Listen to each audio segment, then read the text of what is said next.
Alors donc moi je suis pédopsychiatre, j'ai 65 ans, donc j'ai eu une petite expérience quand même en pédopsychiatrie. Je pense que la première fois que j'ai connu, c'est-à-dire fait la connaissance de cet homme, c'était à l'occasion d'une série de conférences qu'il avait faites à Cergy-Pontoise, puisque moi j'habitais dans cette région. Et donc je l'avais entendu, comme voilà, c'était une série de conférences de philosophie. Et voilà, ça m'avait intéressée, mais je m'étais pas, voilà, j'étais un petit peu éloignée. Et par contre, un peu plus tard, donc, je suis tombée sur cet ouvrage qui s'appelle Prendre soin, donc j'ai lu, qui m'a absolument passionnée. Donc j'ai parlé partout, dans mon cercle professionnel, dans les différentes associations dans lesquelles je faisais partie, et je fais des notes de lecture, etc. Et ça a complètement modifié ma façon de voir mon métier et de voir les enfants et de voir les familles. C'est-à-dire qu'il y a, même si je pense que c'était quelque chose qui en moi était préparé, mais de voir écrit de cette manière le phénomène de la technologie, la façon dont les technologies modifient la question de la transmission, la question du rôle des parents par rapport à leurs enfants, la transmission culturelle. Ça a été pour moi extrêmement important, et je pense que du coup dans ma pratique aussi auprès des familles et avec les enfants, ça a ouvert les choses de façon plus du côté du collectif et plus du côté du groupe. Voilà, je dirais ça. Même si, c'était déjà, moi j'ai toujours animé des groupes d'enfants, des groupes de parents-enfants, essentiellement des groupes de parents de jeunes enfants, avec les jeunes enfants, parce qu'il me semble que cette dimension groupale apporte, alors peut-être ce que Bernard aurait appelé quelque chose de l'incalculable ou du miracle, c'est-à-dire des choses qui ne sont absolument pas prévues, que les parents s'apportent les uns aux autres, qui ne sont pas du tout des choses qui rentrent dans un protocole thérapeutique, c'est des surprises. Et moi, j'ai souvent été extrêmement marquée par des témoignages de parents qui, après coup, revenaient comme ça sur ce qui les avait fait sortir de quelque chose de pathologique. Et en fait, c'était quelque chose qui était, que les soignants n'auraient jamais pu mettre en place, n'auraient volontairement mettre en place. C'était des remarques d'autres parents ou des situations, de voir des enfants dans des situations. Voilà. Alors, du coup, alors du coup, après, j'ai continué à être un peu attentive à ce que, quand je voyais le nom de Bernard Stiegler annoncé dans une conférence, j'y allais volontiers, j'écoutais aussi volontiers quand il y avait des documents vidéo. Et puis, je l'ai entendu parler donc de ce projet de pleine commune et de ce projet du côté du soin, du collectif, de la contribution. Il parlait beaucoup des adultes, et je me suis dit, mais c'est génial ce projet, mais moi j'aurais envie de dire qu'effectivement ce qu'il faudrait inclure dans ce projet, c'est la question des enfants, des petits, parce qu'effectivement ce dont parle Bernard Stiegler, de la question du numérique, de la question de la toxicité du numérique, de l'organologie technologique, me semble tout à fait importante. Et moi, ce que j'ai vu dans ma pratique, c'est qu'elle atteint le développement des enfants de façon majeure, destructrice, extrêmement grave et très importante. Donc je me suis dit, son projet, je trouve ça extrêmement intéressant, et donc je lui ai écrit sur ce qu'est ma pratique, sur l'analyse que je pouvais faire aussi du changement de mon métier, c'est-à-dire je lui ai dit, moi je suis pédopsychiatre depuis plus de 30 ans et je ne fais plus du tout le même métier qu'au début. Ce métier a radicalement changé, la pathologie a radicalement changé, et la façon d'analyser aussi les problèmes a radicalement changé, c'est-à-dire ce dont Bernard Stiegler parlait beaucoup du côté de la prolétarisation. La prolétarisation, elle touche aussi la pédopsychiatrie, elle touche aussi la psychiatrie, elle touche la médecine. Voilà, donc j'ai témoigné un peu de mon expérience, de ce que moi je pouvais analyser de la prolétarisation de ma discipline, et de ce qui me semblait pouvoir être utile en termes de groupe, en termes de dispositifs collectifs pour les familles et pour les enfants.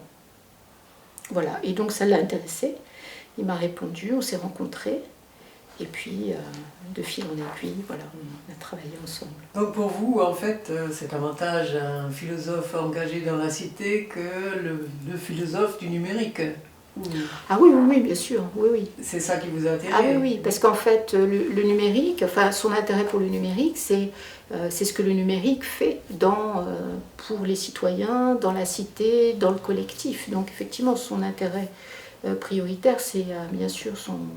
Je pense, hein, bon, moi je ne connais pas tout Bernard Stiegler, mais en tous les cas, moi ce qui m'a rendu, ce à quoi j'ai été très sensible évidemment, c'est son engagement dans la cité, c'est son extraordinaire bienveillance envers les gens, les habitants, les parents, les enfants, les professionnels, son extraordinaire bienveillance. Et voilà, moi après, toutes les qualités qu'on peut connaître chez cet homme, bien sûr, l'intelligence magnifique, ce meneur de projet, cette force de vie, incroyable. Et dans la pratique, comment ça s'est passé à Plaine Commune? Est-ce que vous avez eu des ateliers par votre intervention et la sienne d'emblée? Comment ça s'est passé dans la pratique? En fait, je pense que moi, ce que j'ai permis sur Plaine Commune, c'est le fait d'atterrir. C'est-à-dire que bon, moi je connais bien les circuits du soin aux enfants, les soins psychologiques, les différentes institutions, les superpositions d'institutions. Et donc, bon, malheureusement, Saint-Denis, ça n'était pas une commune où j'avais travaillé.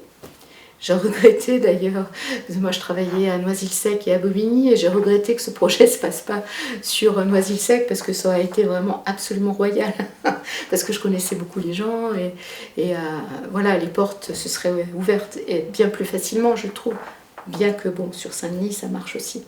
Donc en fait, j'ai commencé à prendre contact avec les instances hiérarchiques, hein, c'est les gens qui s'occupent de la petite enfance, c'est-à-dire la municipalité. J'ai pris contact avec le conseil local de santé mentale qui a comme mission d'organiser un peu les liens entre les différents professionnels de soins en ce qui concerne la santé mentale, adultes et enfants.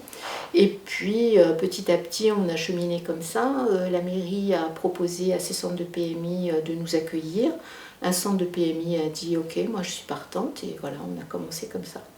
Donc on a commencé d'abord en se rencontrant et puis en travaillant théoriquement. Hein. C'était très important pour Bernard, ce pilier du travail théorique et de la constitution d'un savoir commun.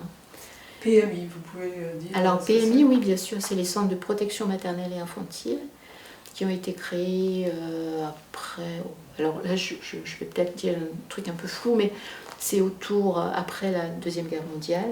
Et donc ce sont des centres de consultation pour les enfants jusqu'à 6 ans et associés à des consultations de planning familial. Ils reçoivent aussi beaucoup de jeunes filles, d'adolescents, et font une surveillance des grossesses, et puis les vaccinations, et puis la surveillance de la santé des enfants jusqu'à 6 ans. Et il y a des PMI dans toutes les municipalités, dans toutes les villes. Et en pratique, alors dans ces groupes, combien de groupes y avait-il, ou combien de personnes dans les groupes y avait-il? Alors quand on a commencé à travailler ensemble, donc il y avait les professionnels de ce centre de PMI, je dirais 7-8 personnes à peu près. Bernard était là, la coordinatrice du programme de l'IRI, Anne Cunvari, était là. Au départ, il y avait Anna Lombert qui est ensuite partie à travailler sur l'île. Et maintenant, comme chercheur sur ce groupe, il y a Maëlle Monteville. Voilà. Et puis, on a commencé à travailler ensemble, c'est ça, professionnels et chercheurs, à travailler sur des textes, sur la théorie de la psychothérapie institutionnelle, par exemple, sur les théories des groupes, sur des textes de Bateson, et autour des groupes d'alcooliques anonymes, sur la question de l'addiction, de la dopamine, sur des textes de Winnicott aussi, pédiatre et psychanalyste anglais, qui a écrit beaucoup de choses extrêmement intéressantes et subtiles sur le lien mère-enfant, sur la question de la relation, sur la question du développement de l'objet transitionnel, de l'ère transitionnelle, de la culture, du jeu, hein, toutes ces choses comme ça qui se créent un peu entre soi et l'autre. Donc on a beaucoup travaillé là-dessus, et puis, donc ça c'était peut-être une fois par toutes les 3 semaines, moi, au départ. Puis en fait, moi j'ai fait rentrer des parents avec qui j'avais eu l'occasion de travailler dans mes consultations, des parents qui ont des enfants qui avaient des symptômes sévères en lien avec une surexposition aux écrans. Mais ces parents-là, c'est des parents à qui j'ai demandé s'ils étaient d'accord pour participer et pour transmettre ce qu'eux avaient réussi à mettre en place, c'est-à-dire un désengagement, c'est pas le mot, une détoxification, quelque chose qui permettait, un savoir-faire qu'ils ont développé pour pouvoir se passer des écrans numériques auxquels ils avaient surexposé leurs enfants pour des raisons X, Y. Voilà, donc ils sont venus, ils ont transmis, et donc du coup, ce trépied comme ça, entre professionnels, chercheurs et parents avertis, en fait, ça c'était un dispositif auquel Bernard Stiegler était très attaché, et ce qui constitue en fait la recherche contributive. Donc à la fois ces ateliers et le séminaire qui se poursuivait, séminaire ou groupe de lecture, on l'a appelé de plusieurs façons différentes, mais dont l'objectif était de continuer à travailler intellectuellement, théoriquement, pour continuer de constituer un socle de savoir partagé. Et voilà, et c'est vrai que dans cette circulation comme ça, il y a quelque chose qui est très vivant et très porteur. Est-ce que vous avez pu suivre ces groupes pendant plusieurs années de suite, ou est-ce que c'était la reconstitution chaque année d'autres groupes? Alors, quand vous parlez de ça, vous imaginez effectivement que le groupe puisse être un groupe fermé, hein, c'est-à-dire avec des participants qui sont là du début à la fin. Ça n'était pas constitué comme ça, c'est-à-dire qu'il pouvait y avoir des parents qui venaient une fois, ou 2 fois, ou plus, une fois ne pas revenir, une fois et puis revenir avec des copines par exemple. Voilà, donc c'était un groupe assez ouvert, et donc ça fait un peu plus de ça fait 1 an et demi en fait. Ça fait 1 an et demi, c'était en octobre 2019 qu'on a commencé à ouvrir sur le quartier à Pierre-Sénat. À ouvrir sur le quartier, ça veut dire? Ouvrir sur le quartier, mais ça veut dire effectivement s'ouvrir aux habitants, s'ouvrir aux parents qui habitent le quartier, c'est-à-dire pas seulement notre groupe déjà constitué de personnes qui se connaissaient, mais aussi de pouvoir justement accueillir des personnes qui venaient parce qu'on leur avait parlé de cet atelier centré sur le numérique et qui avaient envie de découvrir ou de connaître des choses.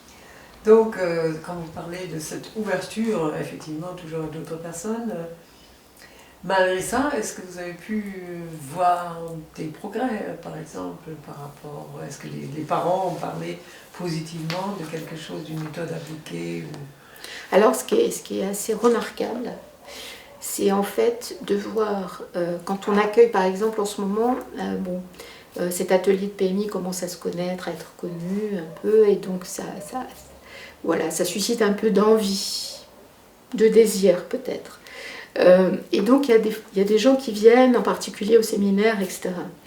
Et en fait, on voit très bien, entre les anciens et les nouveaux, la quantité de travail qu'on a faite. C'est-à-dire qu'effectivement, les gens formés, formés, c'est pas le mot, mais les gens qui ont contribué, qui se sont investis dans ce groupe depuis 1 an et demi pour les parents ou bien plus pour les professionnels, c'est incomparable.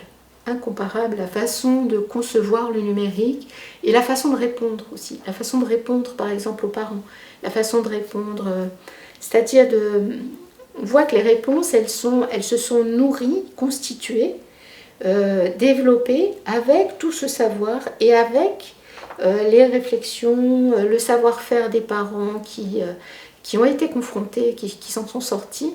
Et en fait, tout ça fait une forme d'individuation, on va dire, hein, d'individuation collective, et qui est extrêmement riche. Et on voit bien justement la différence avec les nouveaux professionnels, par exemple, qui arrivent. C'est incroyable. C'est extrêmement réconfortant. Mais d'autant plus, alors maintenant que Bernard Stiegler ne sera plus là, Ouais. comment vous l'avez reçu, d'une part, cette disparition, et est-ce que vous aviez auparavant avec lui formulé déjà d'autres projets qui maintenant risquent de ne pas avoir lieu, ou est-ce que vous voulez continuer à faire éclore? Oui, alors d'autres, moi comme je vous disais, hein, je connaissais Bernard depuis 4 ans, donc c'est pas, il y a des gens qui le connaissent depuis beaucoup plus longtemps, bien sûr. Donc d'autres projets, non, parce que bon, je trouve que, enfin, alors moi j'ai une tendance naturelle à faire des projets et à toujours me projeter dans des choses nouvelles, ou à partir de ce qui émerge du terrain, avoir envie de me projeter plus loin. Mais peut-être ça se fera finalement. Mais en tous les cas, bon, alors comment j'ai reçu la mort de Bernard? C'est une catastrophe. Mon Dieu, c'était.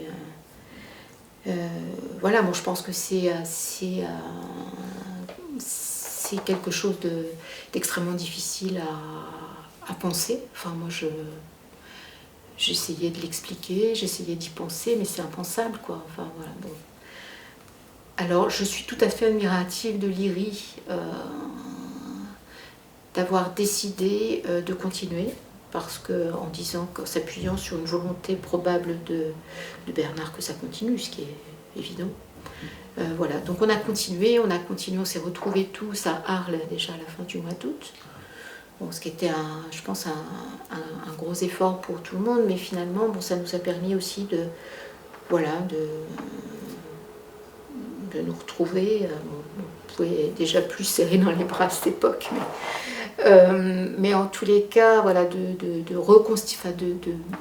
prendre conscience d'un groupe qui existe, d'un groupe vivant et d'un groupe que voilà, on va continuer à faire vivre.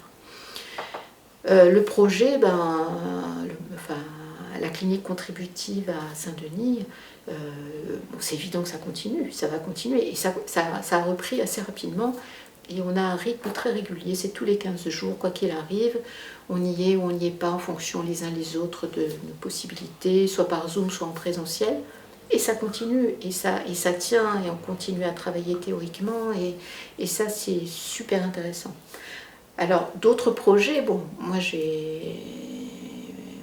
on essaye déjà de faire des liens avec le quartier, avec des âges un petit peu plus grands, puisqu'on est en lien avec la maison de quartier, avec un projet de monter une série de vidéos, de cycles vidéo pour toucher peut-être plus les adolescents ou les enfants un petit peu plus grands avec leur famille. Il y a aussi un lien potentiel, un projet potentiel autour du jardinage et de l'investissement des petits jardins voilà, publics ou non publics, puisque par exemple la PMI a un petit jardin. Donc pourquoi ne pas investir ça en lien avec ce projet qui est en train d'émerger sur Lyri autour de l'alimentation. Voilà, donc il y a probablement des choses qui vont aussi s'étoffer, mais pour l'instant l'objectif c'est de continuer, c'est de survivre au confinement, à la pandémie, et de continuer d'accueillir des parents.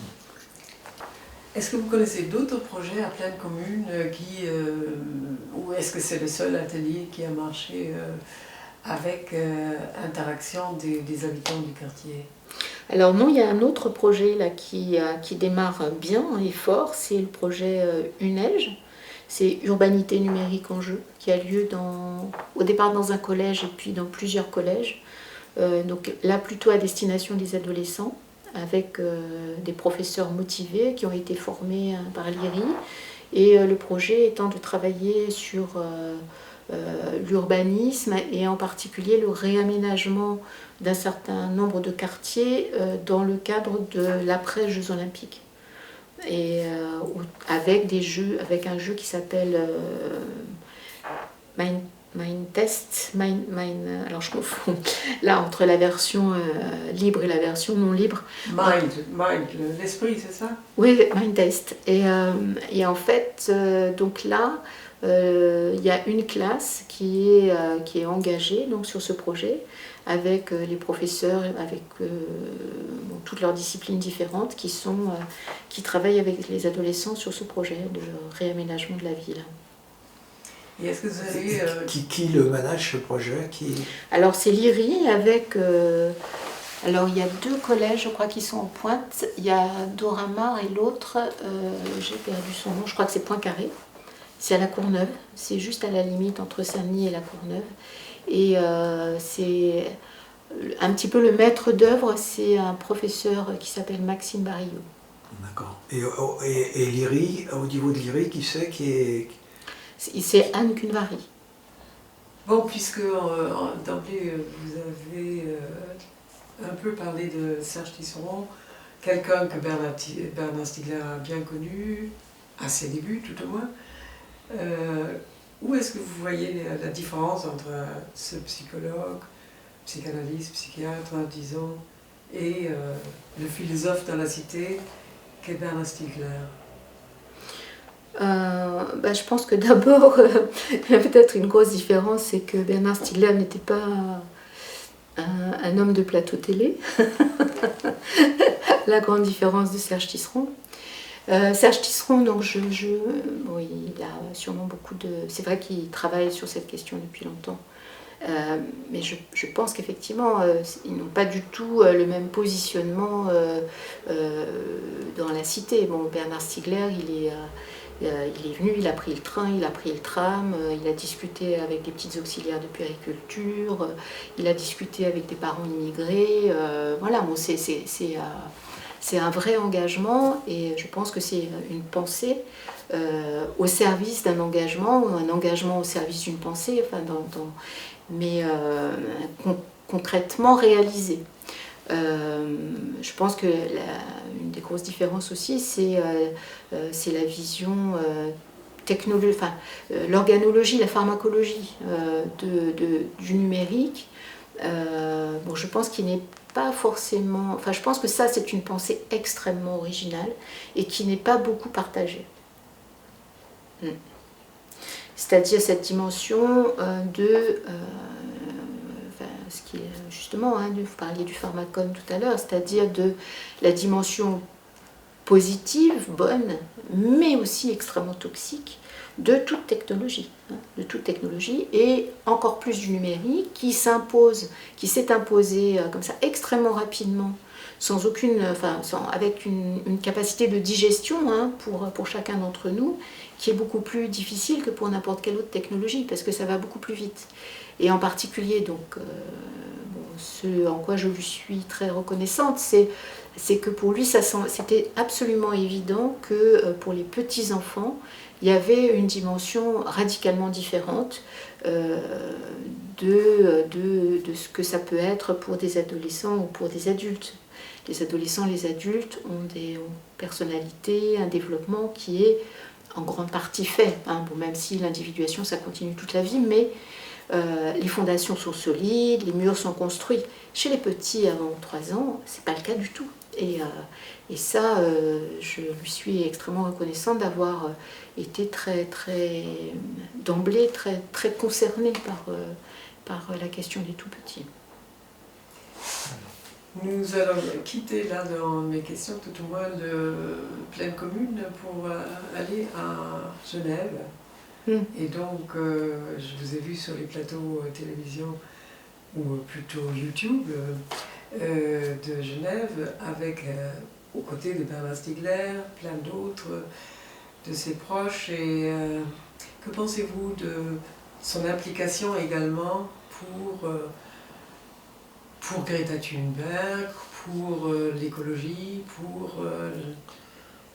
pour que l'ONU fasse quelque chose dans le sens de l'écologie? Moi, je trouve que c'est un combat très courageux et en même temps très logique. Je pense que la question du soin certes, elle se pose en ce qui concerne les humains, les petits humains, les humains fragiles, et donc elle se pose aussi en ce qui concerne la fragilité de la Terre. Et c'est vrai que sa conception de Greta Thunberg, un peu comme une figure mythologique, un peu, comme, pas une lanceuse d'alerte, mais une jeune qui alerte les vieux en disant « mais que faites-vous » Et bon, c'était une prise de position très, très tranchée, mais je trouvais que c'était courageux, et moi j'étais tout à fait solidaire de ça. Oui, c'est solidaire, je crois bien, mais est-ce qu'après, il y a eu un quelconque succès ou un effet de cette intervention de Bernard Stiegler en tant que philosophe parisien, voilà. Alors, les conséquences, moi je les verrais d'une part en ce qui concerne la vie de l'association des Amis de la génération Thunberg, qui est une association vivante, qui a été... alors bon, Bernard en était le président, donc bien sûr il y a un autre président.